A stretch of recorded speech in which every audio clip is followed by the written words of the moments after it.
Hello friends, welcome to my live session. I think I have logged in a minute early, so let's wait for people to join in.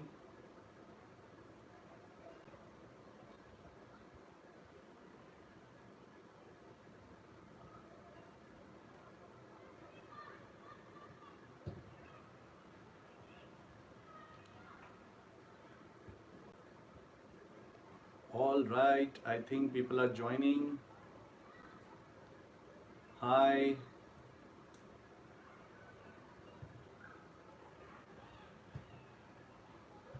Hello. So I will wait for maybe another a minute. Hello. I will wait for a minute. Let people join in. Hello. All right, so we have some people joining in. Hi. All right, so without wasting everybody's time, I'll get started. So in my last live session, we discussed about define phase in DMAC methodology, what all we should do in the define phase of a DMAC methodology. So in this live session, what I'm going to do is I'm going to talk about what you should do in the measure phase of DMAC methodology. So in the define phase, we have identified the project, we have identified the problem, we have identified the goal, we have defined the team charter, we have defined the communication plan, army chart, Gantt chart, everything has been done in the define phase. And then we move into the measure phase. The first thing that we do in the measure phase is to identify the potential causes. So these potential causes to the problem that we have, right? So they are also known as potential X's. So this can be done with the help of a fishbone diagram. So what is a fishbone diagram? We all know that. If you don't know, then there is a video on my channel on what is a fishbone diagram. You can go and see that. So in fishbone diagram basically helps you identify these potential causes. Like for example, if you want to know that somebody is late to office, then there could be n number of causes that why people are late to office. So some of the causes could be that the car broke down, or the pool partner has delayed, or there is a traffic on the way. So all of these could be the different causes to this particular problem. Same way, you have to identify these causes for your particular project problem, right? If you have more number of defects in the process, so you put in the head of the fish the defect in the process, and then the other thing that you do is brainstorm with the team what are the different causes, why do you have more defects in the process. Okay, so once you identify the process causes, they are known as potential causes because you don't know which one is impacting your project why. So the next thing that you should do is try and identify those causes on which you can collect data. So you divide your total potential causes into two parts. One is called data door and the other one is called the process door. The causes on which you could collect data are known as data door X's, and the causes on which you cannot collect data, you take them through process door. You analyze them through process door. Okay, so once you have identified your data door X's, you create a data collection plan. It is important to create a data collection plan because in data collection plan you will say whether this is a continuous X or a discrete X. Okay, and then you will say what is the sample size that you need to collect on this particular X, and what is the operational definition of this X. Okay, and who will collect, by when it is to be collected. All of these things are defined in the data collection plan. I have a separate video on data collection plan on my channel. If you want to know that, you can go and check out. The next step is, before you move to the next step, okay, so you should also know the sampling techniques that you are going to use. So there are n number of sampling techniques. The most frequent and the most useful technique is known as stratified random sampling, right? So you divide your data into different subgroups and then you start picking randomly from these subgroups. So this is called stratified random sampling. For more details, watch the video.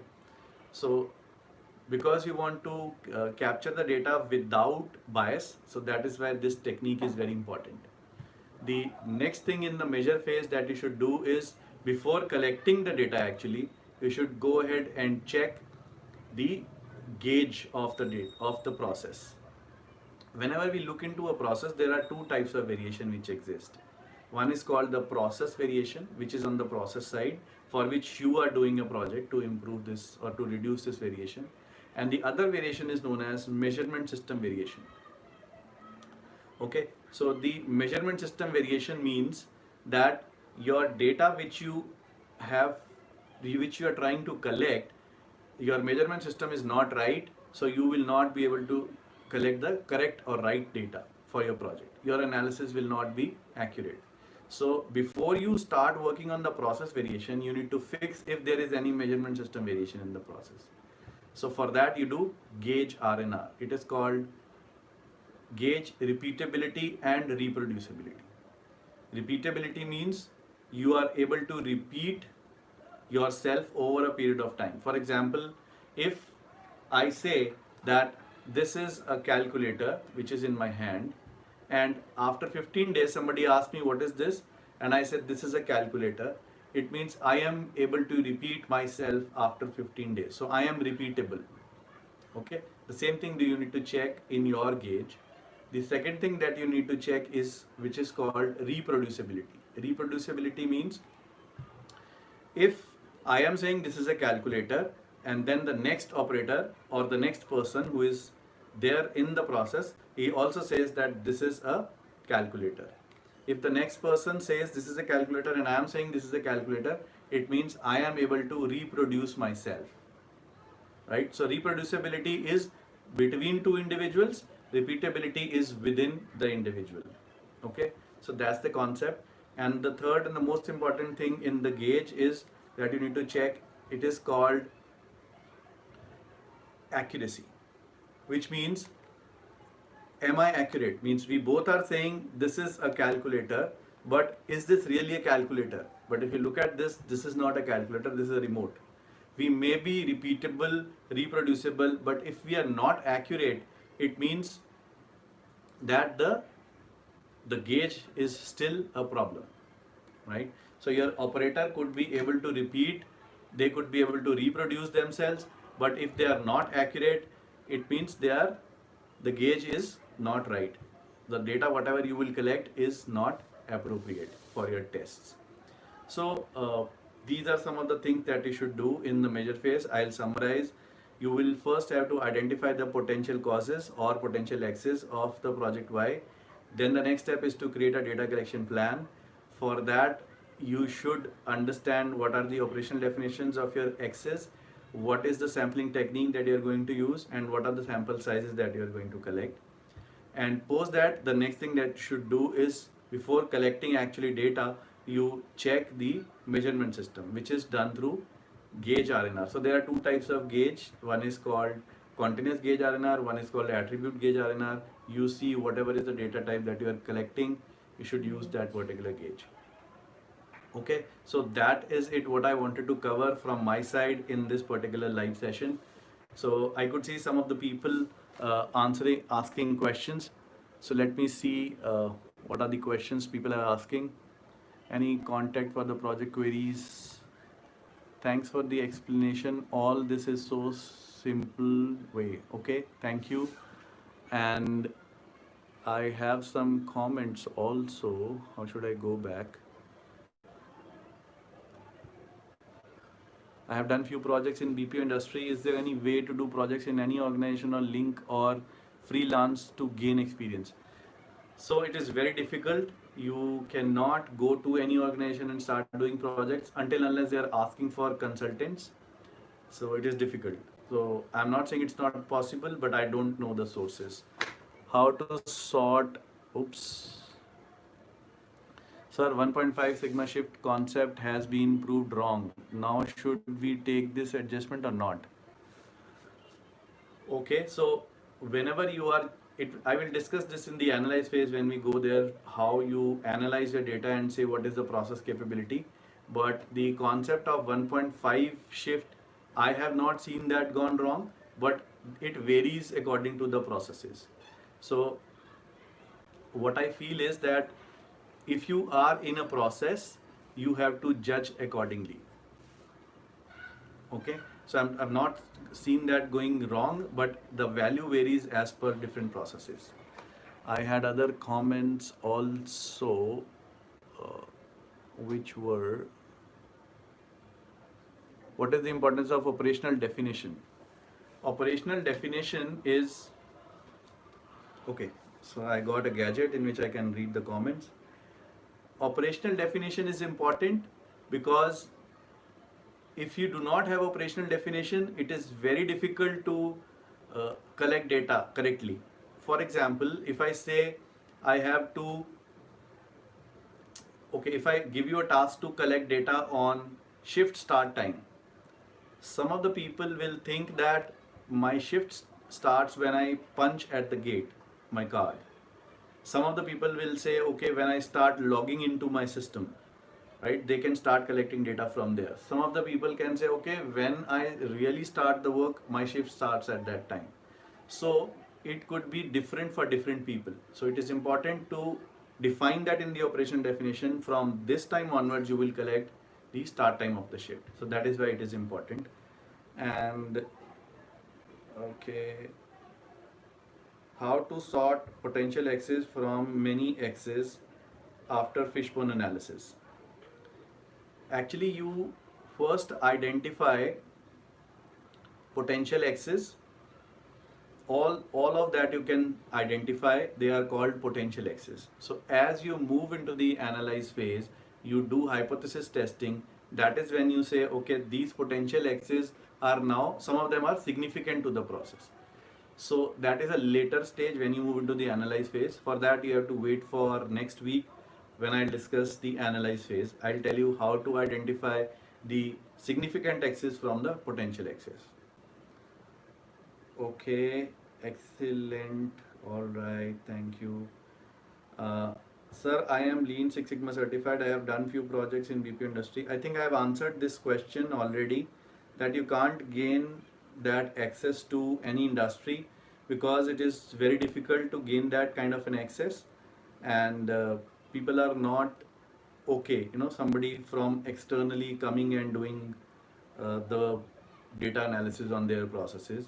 The only way is that if you are a part of a consultancy firm and you get a contract to go and do some improvement initiatives or projects, that is when you can go and do some work. The other question is, sir, is there any way to contact you for project queries other than live sessions or mail? I think this is something which is in front of you. You can contact me here. If I am not able to answer your question here directly, I'll take a note of it, and maybe in the next session I address your questions.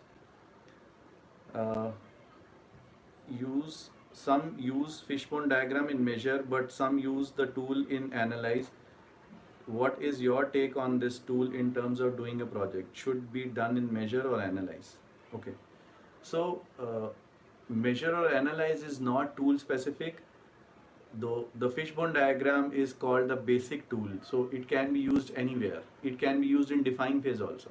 If you're not able to identify the problem, you can do a brainstorming session and identify a problem.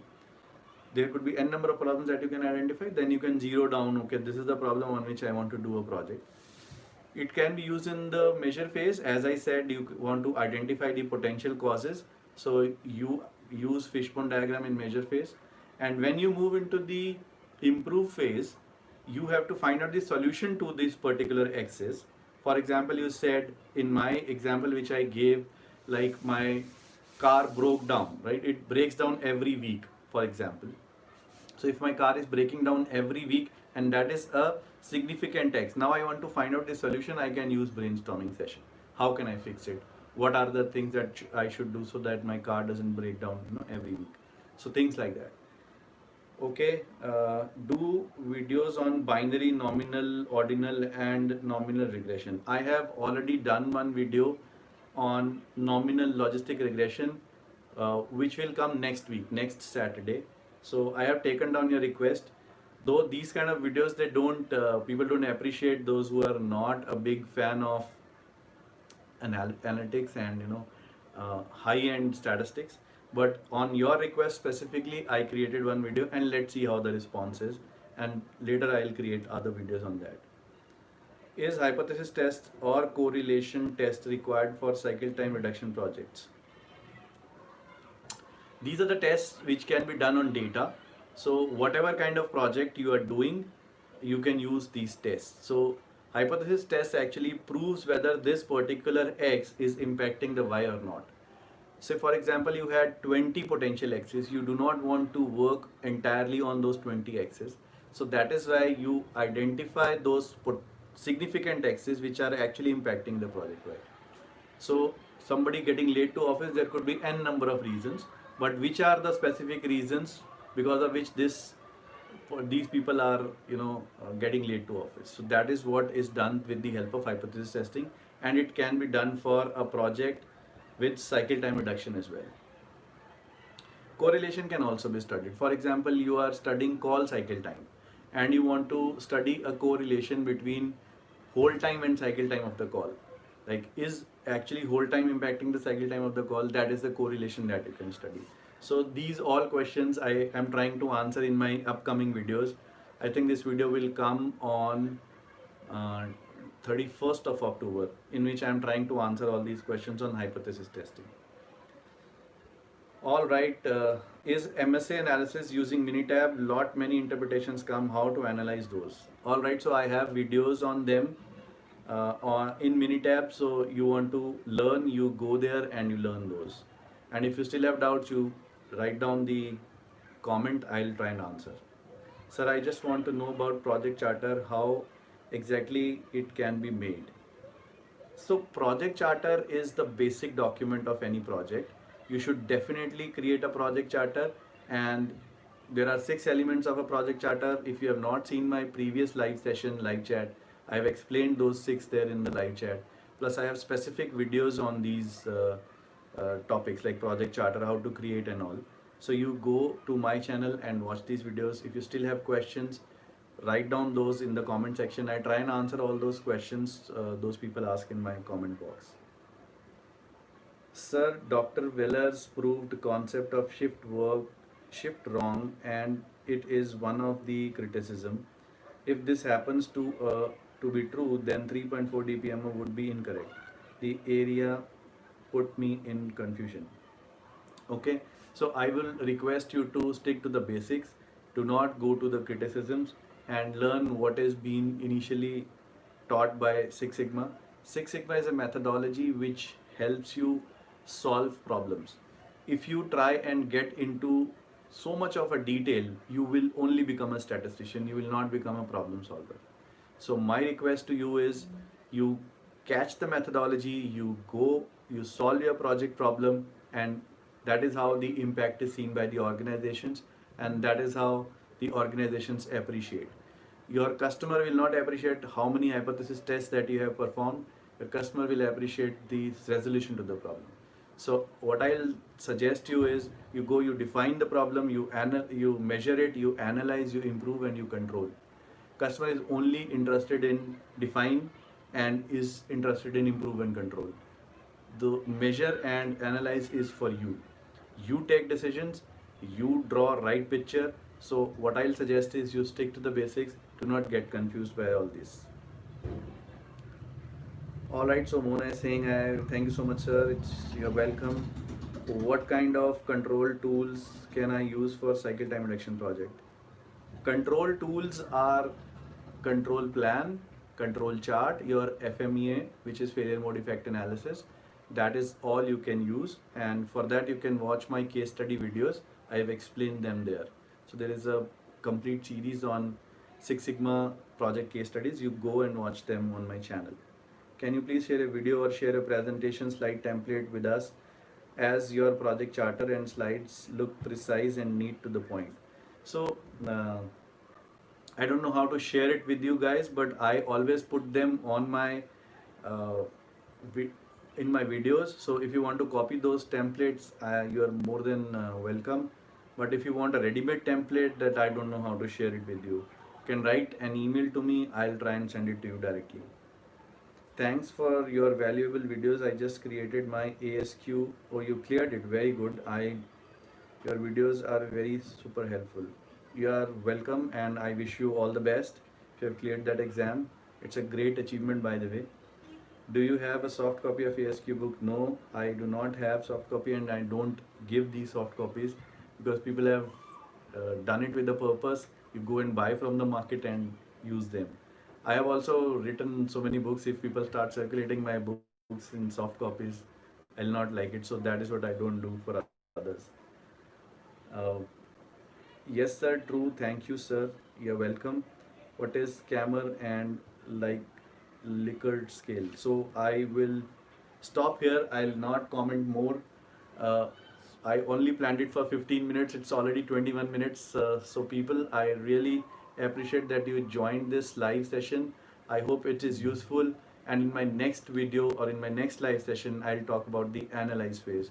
What you should do, what you should not do in the analyze phase, and how you should do it. Thank you so much for watching. Thank you.